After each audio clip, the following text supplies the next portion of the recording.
And Susan. I didn't know we were actually starting. So, thank you for that. Welcome.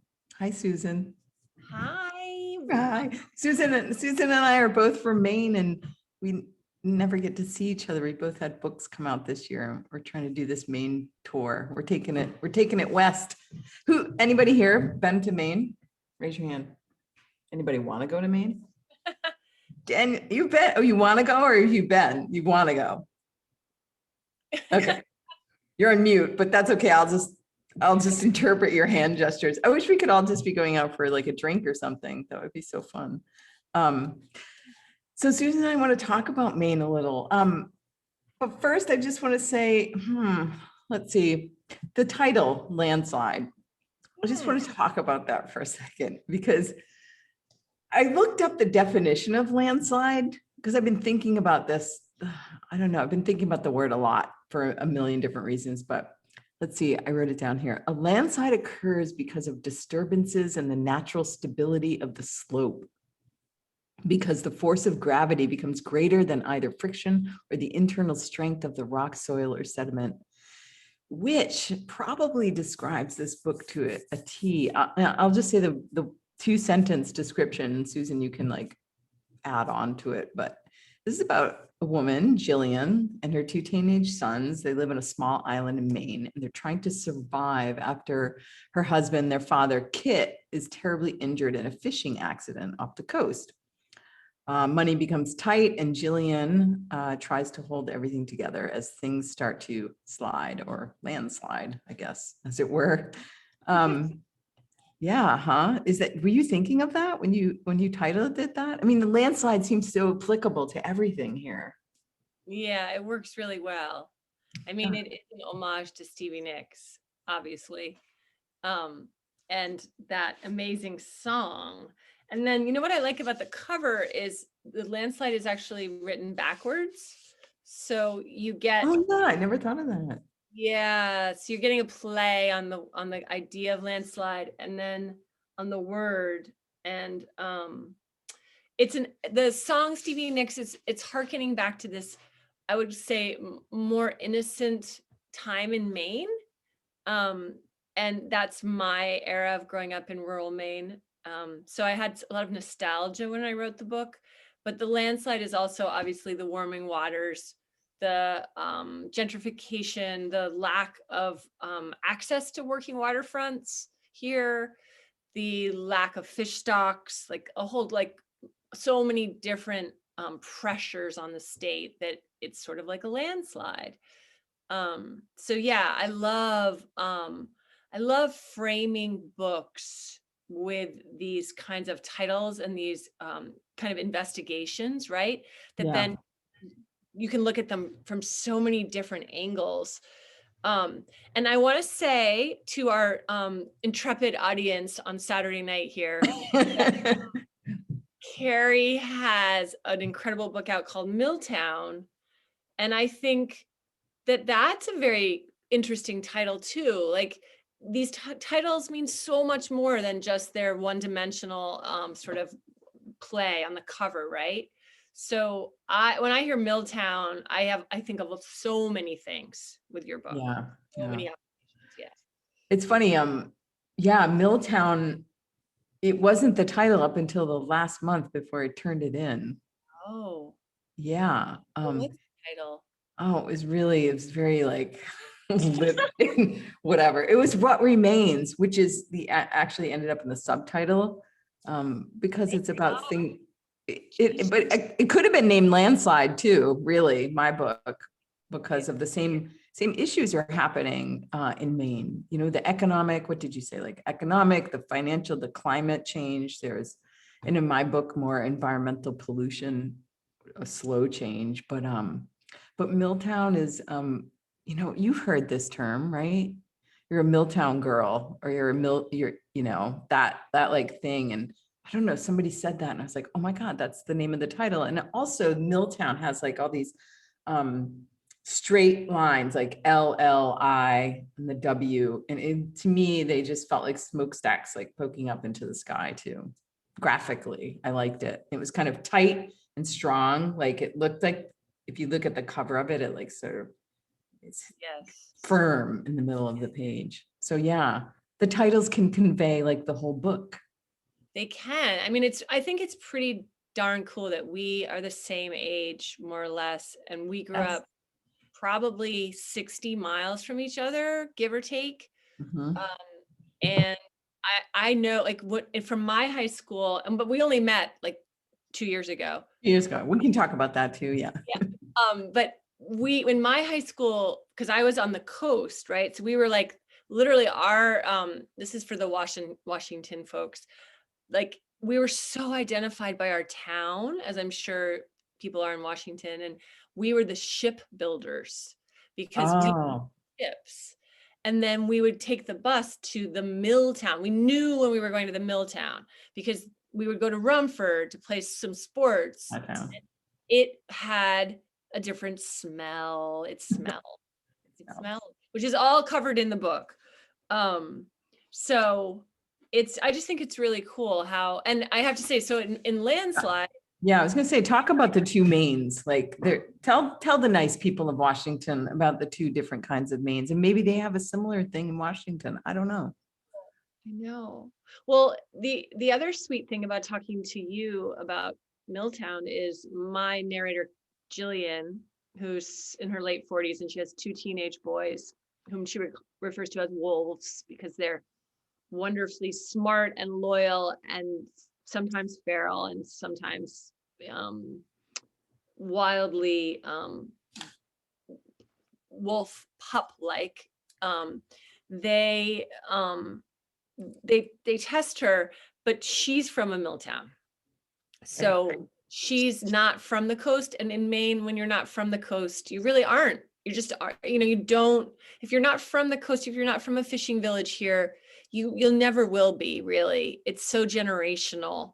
And I sensed the Milltown was the exact same way in Milltown. Yeah, I mean, if you weren't from the mill town and I mean, I think I mean, I know I even write about this, like being from away or being, even if that away meant the coast, which is where all the rich people lived. That was our perception anyway. Little did, I mean, even though I had 2 uncles who were lobstermen,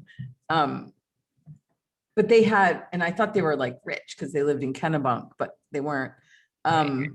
Yeah, it was a really weird perception about that. Meanwhile, the fishermen and the mill workers really were doing the same sort of struggle to stay afloat, working class, sort of like putting a finger in the dike everywhere, especially as we were growing up, because we're both 53, right? I'm 53. Totally, like to the year. Yeah. Yeah. June 1st. When were you born? July 18th. Come on. We could have played sports against each other, but but yeah, that's what I was going to talk about, like that, the landslide of changes, right, that's happening in this book is a reflection really of what's happening in Maine. And I feel like what's happening in small towns across America, which is something we're both writing about to different degrees. And why? Why are they happening and at what cost? Yeah. Yeah. Well, that's the question one of the big questions that Landslide dares to ask is what'll happen to the fishermen when they can't fish anymore, and at what cost? Like exactly that question. Like how much suffering is this going to entail? And also, can we save the industry? By shining a big spotlight on it. I mean, the thing about Maine and for the writerly folks, being extremely specific about locale in this novel is not at all different than Kerry being really specific about her mill town. Like she opens with incredibly tight camera on the town, and you like move around the town with the camera as if you're coming through the town. And here there are moments that are exactly like that, where like you come down the hill and you see the fishing village, and then you like move through it just as if. So in my book, nonfiction and fiction are such close cousins sometimes in my mind. That's the way I teach. I teach a lot. Yeah. And I think that you know, this is Landslide has a lot of hard questions it's asking, and the family's put under great pressure. But I also encountered like a lot of stalwart fishermen who still have hope. And so one of the things that happened to me when I was researching this novel is I went in with a lot of perceptions about what I thought was the doom and gloom of the fishing Yeah. industry here. And I'm fourth generation, and I should have known better, but I kind of had read the headlines maybe too often. And some of the folks I talked to basically said, we have caught all the fish there are to fish in the Gulf of Maine. But then I went and talked to the fishermen, and they were like, no, we have a lot of fish, just different species based on climate change.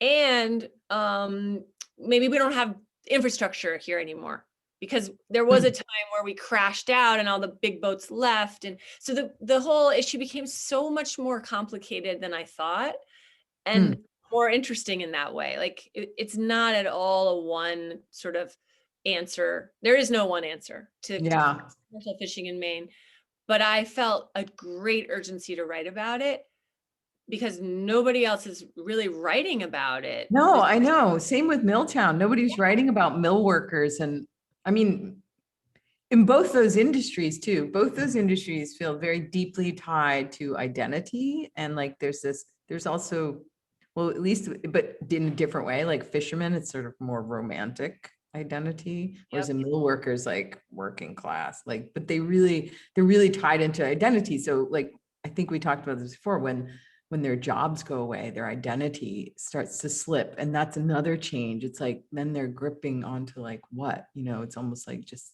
sliding on slimy seaweed or something. You said you were fourth generation Mainer, not a fisherman, right? Did your family fish? No. We didn't fish. We were surrounded by fishermen, specifically lobstermen, also fishermen. I always delineate. In Maine, you're a fisherman, whether you do either. It's very confusing. But then inside being a fisherman, you can be a lobsterman. It's very confusing. And you are rarely, if ever, a lobster woman. It's just weird. Lobster men. Yeah. I've also seen people write this in books, and it really makes me angry. They write lobster fisherman or something really weird. I'm like, that's wrong. You're not from Maine if you don't write lobsterman. It makes me upset. Lobster fisherman. I was like, what is that? That sounds crazy. Anyway, that the change. I mean, I can't.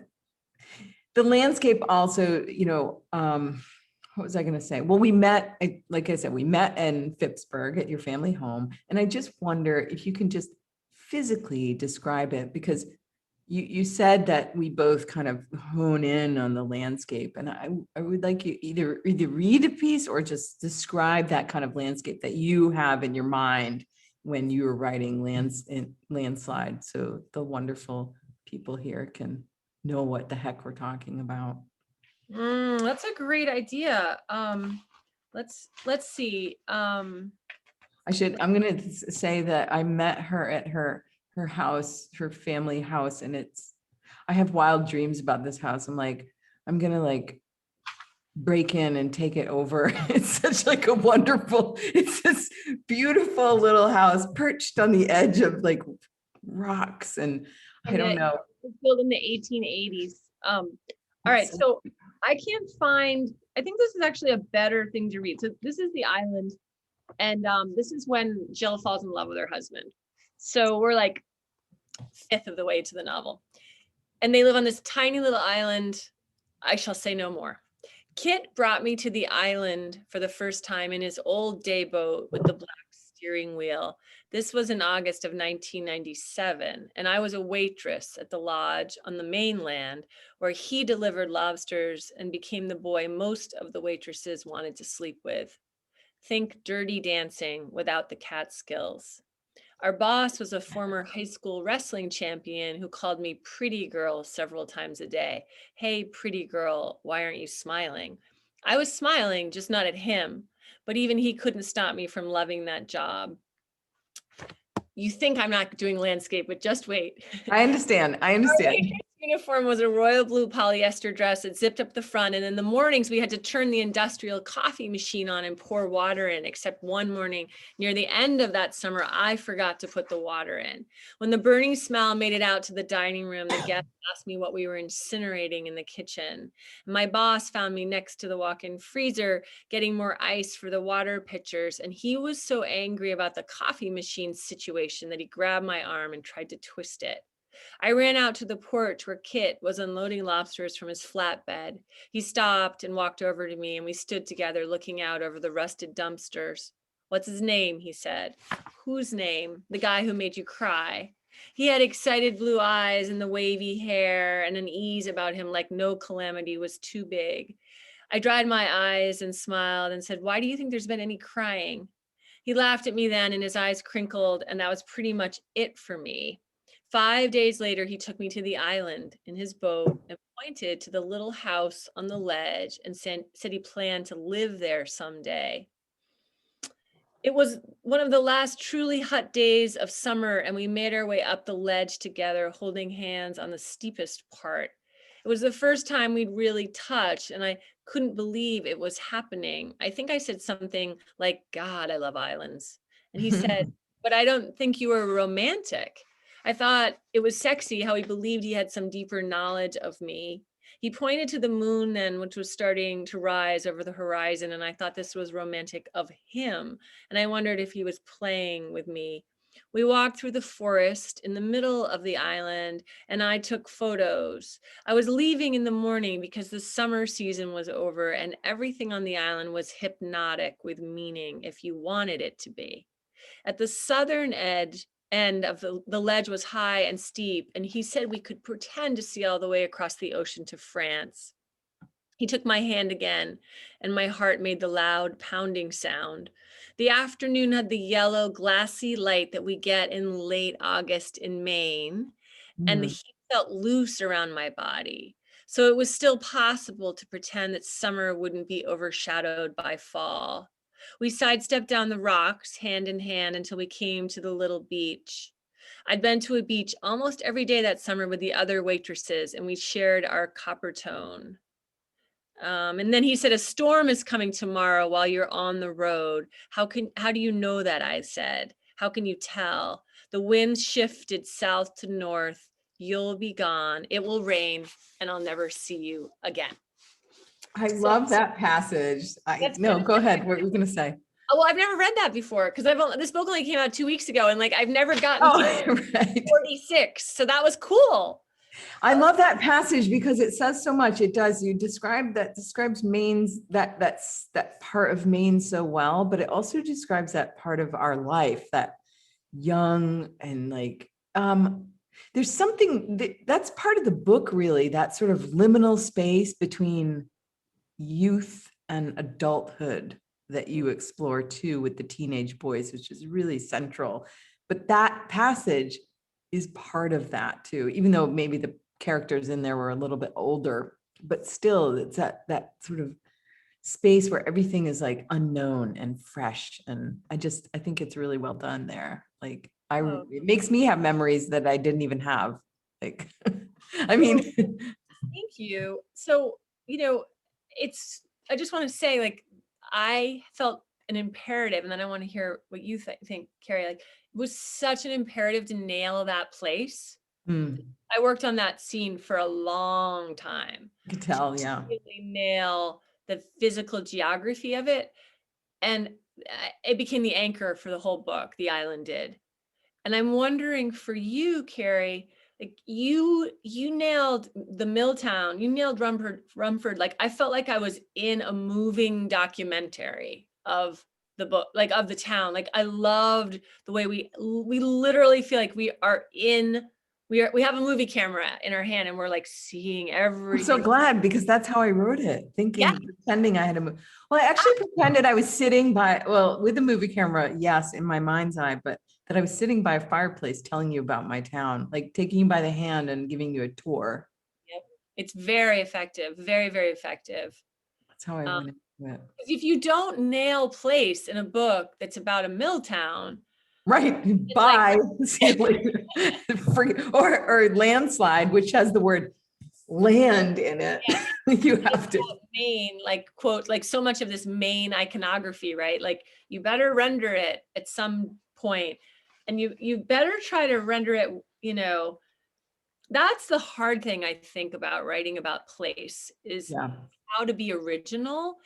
And the only way maybe to try is you just have to get super small, like super Super micro. small. Yep. That's exactly right. Because in the microcosm is the world, really. I mean, these people, I mean, I was thinking of that when you were reading about the landscape, because that landscape is not just a point of reference or a land. It's actually says a lot about Mainers themselves. The landscape, both mine and yours, that landscape is, in your book, feels masculine. I'm just going to say it's like a little rough around the edges, sharp, a little remote. You're on an island. It feels masculine, and you explore masculinity in the Yep. book. And I would love to talk about that a little more. We didn't talk about that a lot, and because again, it's like the landscape, but the big theme is navigating masculinity in this one family. I think it is. Well, that's how I read it. I don't know what you meant, but that's how I read it. I mean, you even call them wolves, which feel, it's an interesting, wolf feels masculine but feminine too. It's like that interesting kind of gender thing happening there or something. But I wonder if you can talk about that. What am I asking? You wrote, here's a sentence I wrote down. Lots of boys had distorted ideas about what masculinity meant. There, you actually said it. So maybe you could talk Yeah, about it a little. that was a key line for me. And then the next line after that is something like, and they suffered when they didn't need to suffer. I think it's something like that. And I was so hoping to unpack these ideas of masculinity and these ideas of, you know, I've been doing a lot of talks in the last 2 weeks, and it does come up, this idea that the teenage boy, first of all, is pretty ignored in literature. We just don't get the teenage Yeah, boy huh? really often. And then we get like the menacing teenage boy or this really stereotypical sort of shut down teenage boy. And I was intent on like sort of some unpacking that and having some fun with it too. Like the boys have they have a lot of fun too. They ride their mother pretty hard, but she has fun with them too. Yeah, we have talked a little bit about this, haven't we, Kerry? Little bit. Yeah.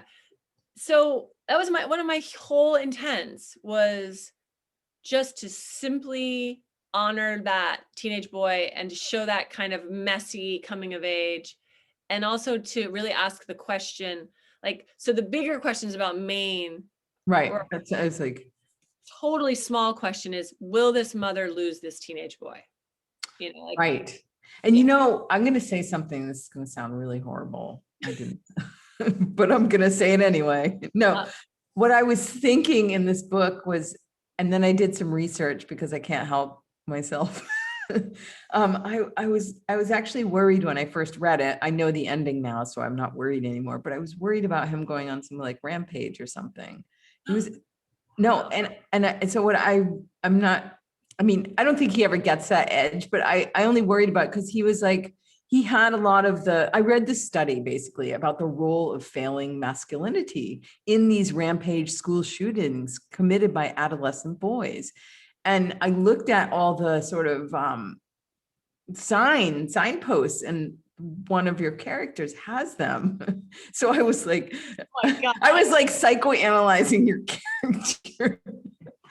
But they say they say a lot of boys have these characteristics, but most of them don't go to kill people. There's some mitigating factor. Not sociopathic. He's very sweet in the end. He is, but it's an interesting concept because they are exploring masculinity, and that's the problem. It wasn't like that kids are, it's a problem, I guess I'm saying, with young boys. And so the study says, you know, like 85% of, or 90% of the boys or whatever, I can't remember, have these issues, but like almost all of them don't commit these things. But if you look at how many boys have this problem, it's like, what's going on? And they found it was these distorted ideas about masculinity, which you poke at a little bit. I do. And but I also think that, I was Generational too. and I was trying to surprise, or there's nothing surprising about the big-heartedness and the deep inner life of teenage boys to me. I have two of them, I live in their aura. I speak teenage boy, as I say. But I think it's surprising to some of the readers, and not the mothers of boys who have like read this book so differently. It's so interesting than even like a man would read this. Yeah. So far, my male readers. But Sam he wants to be a fisherman like his dad, and he doesn't even want to graduate high school. And I grew up with a lot of boys like that. Yeah, me too. Yeah. They could still be fishermen then, and now it's so hard to break into the industry here in Maine. You need so much money to buy the boat. So wait, Kerry, I want to ask you, was your dad, I'm forgetting what he did at the mill. He was a pipe fitter, and he just applied for the job, got the job, then was sent off in the Korean War, but then came back to his job. Well, he went to Colorado. He didn't go to Korea. It wasn't a very tough tour. He was like out there skiing. but now, and the last group of men that got work in the mill that they could just kind of go in, because so my father had worked there, and his father before him, 3 generations worked in that paper mill. And then the last generations were like people my age, they went in the mill just the same way their fathers did, but now they have to have, higher education or have to have some specialty. They have to be really trained. So it's not the same, and it's not just the son going in the mill anymore. Right.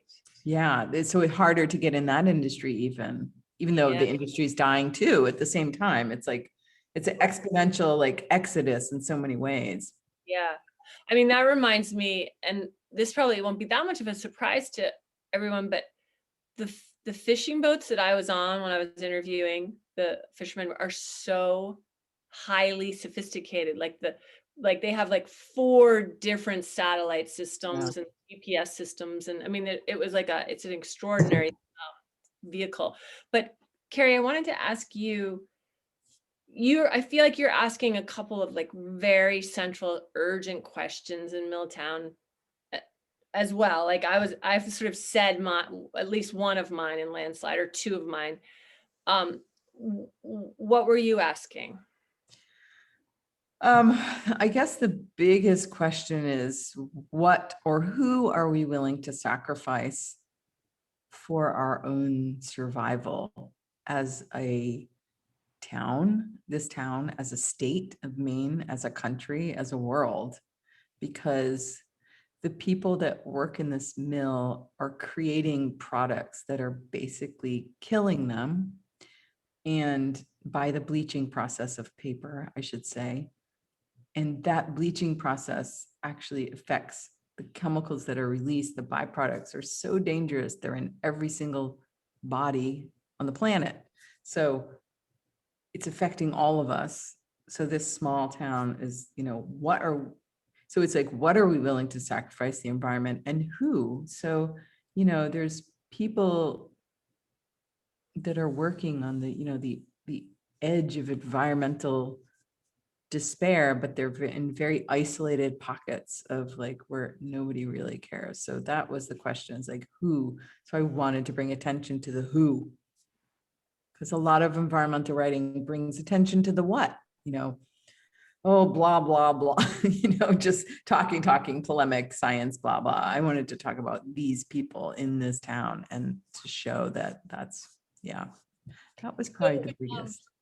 Would you say that cancer was like one of the drivers of your investigation, or was your investigation, because it becomes such a big one, but was your investigation more like did that evolve? It Or was started out with just a family research, yeah, actually. okay, And that's good. yeah, Yeah, yeah, I looked at my grandfather's obituary. I'll tell you, this is very short. I looked at my grandfather's obituary and his death certificate. And in it, I found out were things that were wrong. Most of the things were wrong. And I thought, oh, what else could be wrong in the historical archives? And then I started going down the path of exploring family. I ran into some people, oh, you should investigate this. And suddenly I was investigating the environment in a parallel track, right?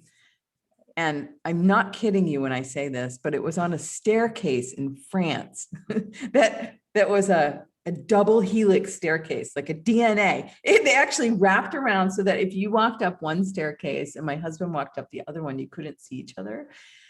And it was there that I realized that I was writing about not just the environmental history, or I was researching my family history, but it was like writing about the environmental history of the world, basically from this town to the world. So it was like, it really struck me because like I said, it's all of this is in our DNA. This affects all of us. Anyway, it was pretty. that's where you got the structure for your book. Like that's where you had your aha moment. No, there was no aha moment. No. And I say, I mean, I think that that's where I get the structure of the book, but here's the thing, not to go down this path too far, but toxic disasters like this, where there's environmental pollution for a century or more, have no central, they're very decentralized. You don't know where they start. You don't know where they begin. So the structure of my book acts like that too. There is no beginning or end, and it goes down tributaries that look Yeah, like the branches of a dirty river, really. yeah. Yeah, they're very slow and they're toxic, and they're, you can't pin down what they harm.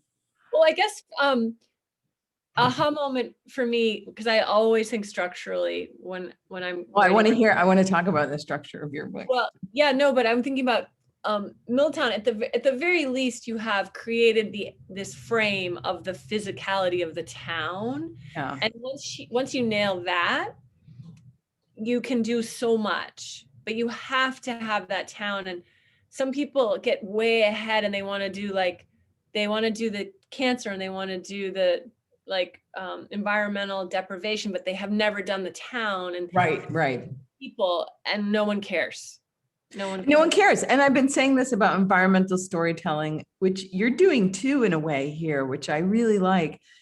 The thing about environmental storytelling is it's been missing the heart, which is like the human heart. And so you putting, I would call this an environmental book in some ways, right? And a lot of people wouldn't, but I love that.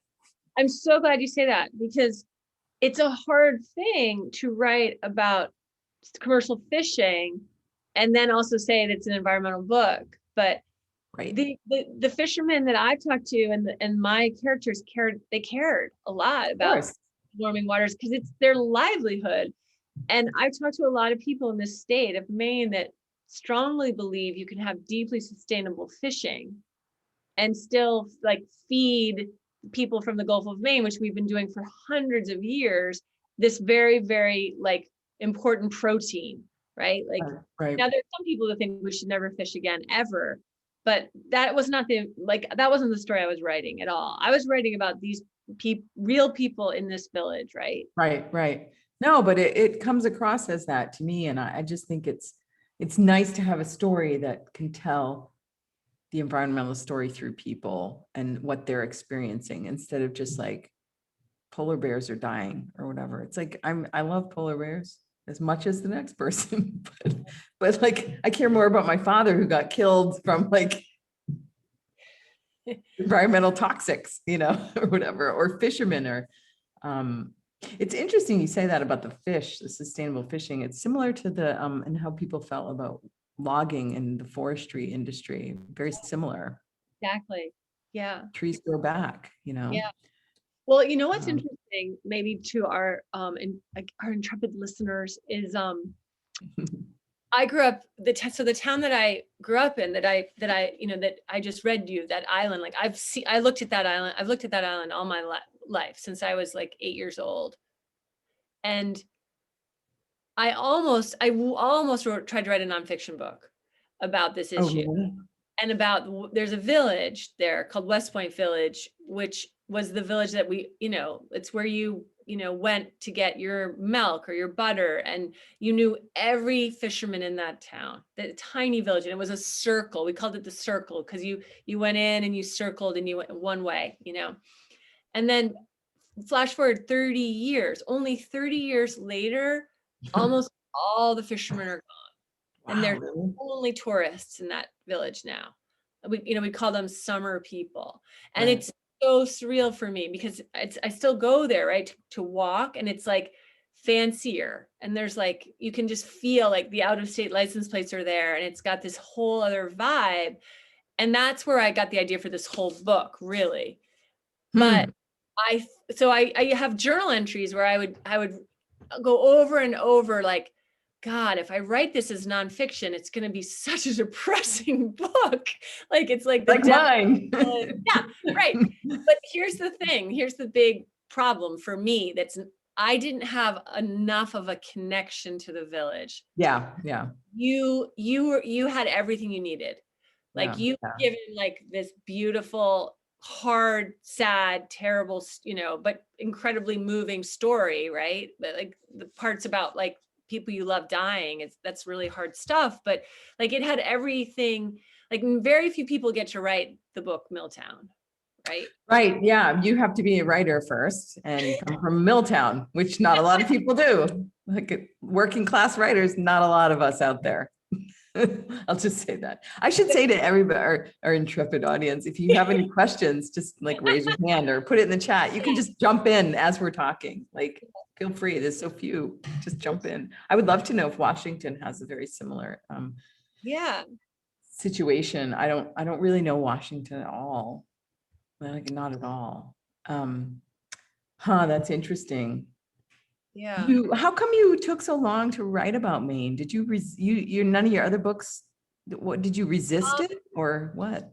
The other thing that I always wanted to do. Oh yeah. I wanted to write a memoir about teenage boys and their sex lives and how they like came to like experience drugs and alcohol and like a memoir. I wanted to write a memoir. Like, and as a boy. Well, no, sorry. I wanted to write my mother memoir. Oh, okay. I was going to say you could be a teenage boy. And like how they rejected their mother, but how they loved them. And of course I could never write that book. I was dead in the water, right?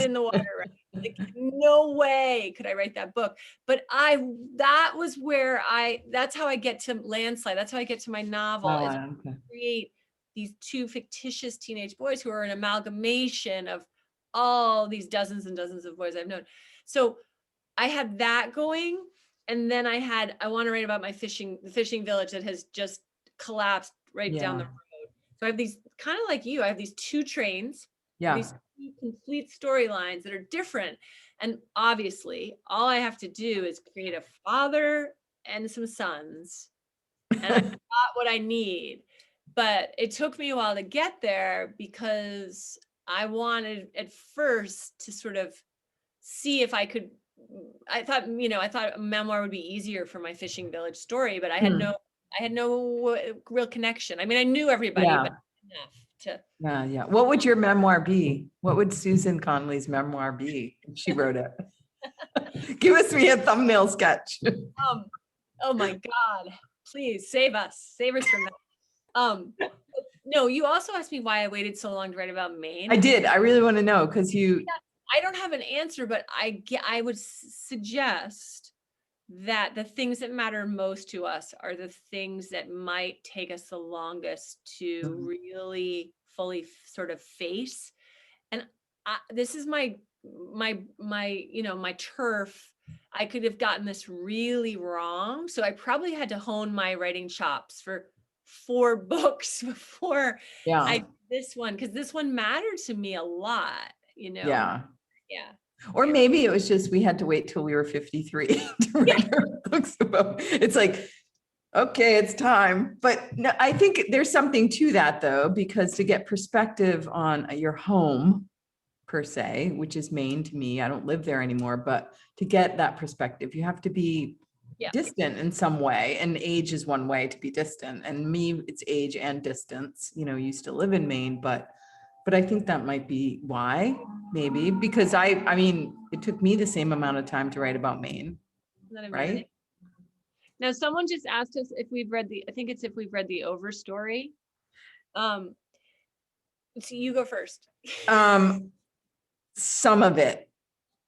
I need to read it. I'm a book critic, and I was supposed to have read all of it, but I didn't, but I knew it was great reading some of it. Yeah, I'm really behind on my reading because that came out when I was in the middle of writing my book. Yeah. And I didn't want to be influenced by, I was reading a lot of things like this right here. It's called Toxic Space and Time, Slow Violence, Necropolitics, and Petrochemical Pollution. I didn't want to get thrown off track by a novel. I really had to, in my book, I had to learn about like everything from like chemical composition of organochlorines to boilers, like really boring stuff that I hate. I would rather be like shopping. I know that sounds terrible, but I love clothes. But no, I'm just kidding. But I had to learn all these like obscure subjects I have nothing about. I can barely even understand like how a car works. So I didn't have time to read that. No, I read some of it too. And it's funny that you ask. I have such a, I think when you're writing a novel, you have to be, I don't know, I couldn't fully surrender to it because I had so many books that I was reading. Right, that's right. I was also in this weird, like when you're living inside a book, you're so in that space. But I want to write back, like, so Susan Keenan, I think you might have read it, and did you greatly enjoy it? Tell us how you experienced it if you read it. Yeah, and you don't have to type it. You can like speak. Yeah. I've unmuted myself. I did read it. It started out very slowly, I thought, but once, and it was a long book. Yeah. But once I got into it, I was so the trees became human, such a character in the book. And I wanted to go out. I would come up to Maine and save all the trees. You should. Yeah, that book it was one of the first books like that, I think, that sort of started characterizing trees in a fictional novel, I think, like that. But yeah, I was the same with Susan. When I was in the middle of writing my book, as she probably was, and I didn't want to read anything too similar because then it would just start jerking me in another direction. I could read things very opposite or things really related to what I was writing about, but anything, I couldn't get too deep into anything. It really threw me. What's interesting about the Overstory, if you think about it, is so there's a side of me that's deeply interested in these sort of natural history / memoir, like a world that Milltown actually very much straddles. So like The Secret Life of Trees. Oh yeah, yeah. That book fascinated me, right? So that was the nonfiction book, like that. It's the close cousin to the Overstory. Right. Susan, I don't know if you've read that, but it's as if they had the Overstory came right after The Secret Life of Trees, and I love entering into those other like ecologies in natural history books like that. I find them like wonderfully informative, but when they're voice driven, like something has to happen that, like you were saying earlier, Kerry, we have to care about the character or the narrator somehow. Yeah. I mean, and I think that's been missing with a lot of environmental stories, right? Yeah, I think you're right. What books were you reading when you were writing Landslide? Do you remember? I know you hate that question. What books are you reading? Yeah, no, it's a hard question. For me, when I'm writing, and I don't know if we have any writers with us, but it's so much about voice. So I have my characters' voices in my head, and then I'm really just scavenging for voices in literature around me that will like support my journey. Sounds really weird, but like I'll have stacks of books around because it will excite me, because like Yeah, my yeah. book did, like I think I Even had, if you don't read them, they have like this little glow power. Yeah. Next to the bed, you're like, oh, that book's there. I'm gonna like touch it. I think that do you remember when Jennifer Egan did Welcome to the Goon Squad? Remember that book? Yeah. So Yeah. good, right? It was so good. I loved it so much. And she had teenagers in the safari chapter. There's a safari story that was like one of the best stories in that interconnection. And they go on safari with their dad, and their dad is like sleeping with his about to be third wife, and there's all kinds of chaos. But like those teenagers were done so well. I was like starved for good teenagers to use as models.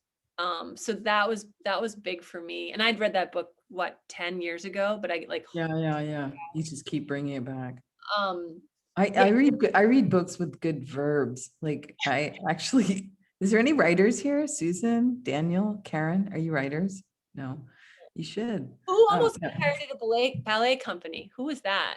That was interesting. Oh, Oh, that was you. Oh, interesting. hey. Yeah, I keep a list of I keep books by like they're like oracles or something all around me, but I Yeah. also I my book, like I said, it's kind of decentralized, and the plot is really just me going home and coming back and going home, coming back. It's like the plot is kind of decentralized too.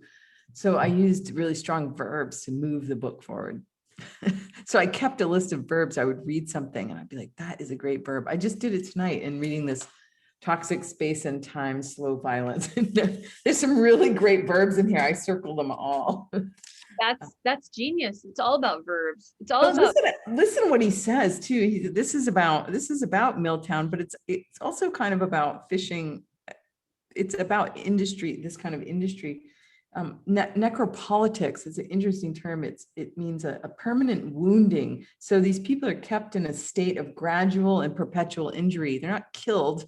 They're kept like a non-deliberate exposure to the possibility of death. whoa. Isn't that interesting? So it's like nobody, in my town, nobody was like killed, right? But it was a looming sort of like a big, the possibility was death was always there on their back. And you know what's so interesting about that? And I know we're starting to wind down, but it actually speaks enormously to my kind of premise in Landslide, which was, you all think this is a postcard state, and it's not. And guess what? Like, we have 20 trawlers left, and people are dying in the mill town, and there's all this danger also. Yeah. Danger in the mill. Fisherman is one of the dangerous jobs. Yeah. Exactly. And it's just that I think I got impatient. I got impatient with this tourist vacation culture thing that's happening here. Yeah. And I needed to just like draw a line in the sand with this novel and just sort of say, yeah, so it's just, it's Maine is many things, but you just It's not vacation land. It ain't vacation land. That's on our license plates for those of you that don't know. It says like vacation land. And when you come into the state, it says Maine, the way life should be. And it really really chapped my ass every time I saw that sign driving into the state. Yeah, we say keep Spokane kind of gross is my favorite thing to say. What? Is it really? What? Keep it gross? Sorry, I'm interrupting. That's just my favorite thing, because we are having sort of this influx of new money. We have an Amazon fulfillment center, and I think Spokane is always going to be a really like affordable place to live. But we do sort of define ourselves, at least this is my impression, nobody get mad at me, like in opposition to the west side of the state with all of the money of Seattle. Like I think we're closer to northern Idaho, but I mean, that's the joke we always make. Instead of keep Spokane weird, I'd like to keep Spokane like gross, keep Spokane the way that I remember and the way that I love. But that's an interesting conundrum too, though, with Maine and with towns like that, is that, on one hand, yes, keep it gross, keep it natural, but at the same time, we need those tourist dollars. Like, when there would be nothing better for my hometown than to somebody to come in and gentrify the hell out of it. It would be great. Like they need some stores and restaurants. Like, I mean, so it really took a long time for me to understand gentrification because I was like, oh my God, that looks like a blessing for my town. Right. So that's a complicated thing too, right? And I write about that a little bit in the book about Portland, at least it's happening there. Oh my God, there's so much. The problem with Portland, I think. Portland, Maine, we're saying. In Portland, Maine, yeah. And that's a little theme, not a little, that's a pretty big theme in the book, is sort of the big city and what happened to it. I think the problem that happens is when you get this self-satisfaction from the people from away who think they've discovered something. Yeah. Right? Yeah. They throw the money at it and everything becomes precious. I mean, come to our state and grow businesses, right? But this sort of preciousness is getting to be almost intolerable in certain Well, parts.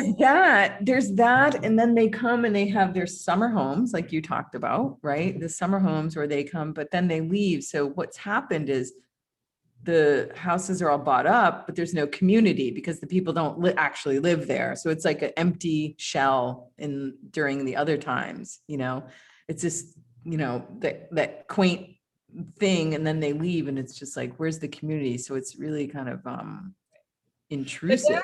There are a lot of communities, I don't want to scare off people if they're thinking of coming here for visits or stays. Yes, please go. Communities that have fought back so well against that, or have just held steady and have vibrant waterfront communities. I will say though, those are usually lobster communities, not commercial fishing communities. And there's the difference. Like lobster's king here. Right. Fish, no. Cod, no. So that's what's so interesting for me. Anyway, I could get in the weeds, but I know we should stop talking now because I think our time is nigh. I don't know. Get in the seaweeds, you mean? I just had to say that. Does anybody have any questions? Because Susan and I could just keep talking. Actually, I have one. We have talked enough. For Susan. Susan, you mentioned that mothers of teenage boys read your book totally differently. I wonder if you could just elaborate that on a little bit more. Yes, I'll say a closing word about that. And I love that someone spent their you spent your last $20 on a visit from the Goon School. I did. I was living in Atlanta and I didn't buy dinner. I bought that book. Isn't that amazing that you remember that? I haven't read it. Secret. Oh my God, Kerry. This summer, when you're just like clearing your head, just when you want to go on a fun ride, a really smart fun ride, go read that book. No, the mothers of teenage boys, like it's a little freaky. There's like a whole like cabal of them out there in and they're like this book is like injecting something into my veins of like, they feel like I actually did an event with a bookseller at a bookstore just the other night, and she said something really, I wanted to write it down. She said, when I felt utterly seen by Jill, like her boys were the same as the boys in Landslide, and like she had a feeling she'd never had in literature before of like the connection with the teenage boys being rendered on the page. Right. And that was very thrilling to me. I think that I felt like, okay, job done. I'm done with that. If I've done nothing more, she's been seen. So that made me feel good. No, it's true. I had people say that about my book too. Literally write me and say, I feel like you've seen me. Oh, yeah. There's nothing like, I'm like, my work's done. Yes. Yeah. All right. Well, thank you, aunties and our intrepid listeners on Saturday night. Yeah. On Saturday night in Manhattan. Nothing happening, actually.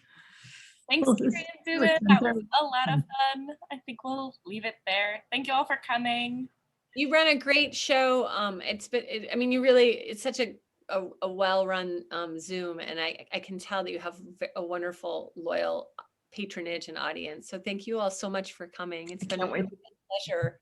Thank you, Kerry. It's always a treat. Yes. Anytime. I could just yap on forever. Thanks, everybody. Go buy our books. Yes, I know. There's a link in the chat. And or if you don't want to buy our books, buy other books from us. Bye, everyone. But buy our books. Bye. Bye.